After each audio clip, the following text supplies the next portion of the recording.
SIR যেটা হচ্ছে, এই এসআইআর বিষয়টা কি এবং তৃণমূলের অভিযোগ এটা নাকি রাজনৈতিক মদতেও হচ্ছে।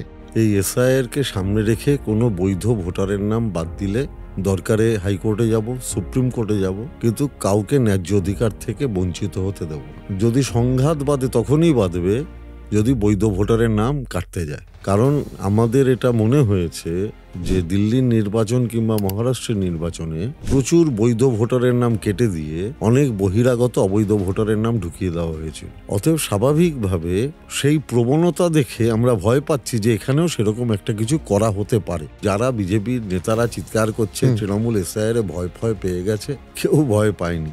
যারা এই যে মতুয়া সম্প্রদায়ের কথা বলেন, যারা বলেছিলেন নিঃশর্ত নাগরিকত্ব দেবেন, আজকে তারা বলছেন এসআইআর হবে। এসআইআর তার মানে প্রথম অবস্থায় তাদের নাম ভোটার তালিকা থেকে বাদ দিয়ে দেবে, তারপরে আসামের মতো ডিটেনশন ক্যাম্পে পাঠিয়ে দেবে, তারপরে তুমি নাগরিকত্বের জন্য অ্যাপ্লাই করো, তখন আমরা দেখবো তুমি নাগরিক কি নাগরিক নয়। আমাদের তো বক্তব্য অন্য, যে এতদিন ধরে 20 বছর 22 বছর ধরে ভারতে বসবাস করছে, সে এখন অনেক সরকারি সুযোগ সুবিধা পাচ্ছে, তুমি তার নাম কেন অহেতুক বাদ দেবে? আমাদের বক্তব্য এইটা। তুমি তো মুখে বলেছিলে নিঃশর্ত নাগরিকত্ব দেবে, তো ভাই নাগরিকত্ব দিয়ে দাও, তো দিচ্ছ না কেন? মমতা ব্যানার্জির তো একটাই কথা, যার ভোটার কার্ড আছে, আধার কার্ড আছে, বিভিন্ন সরকার সুযোগ সুবিধা পায়, তারা ভারতের নাগরিক।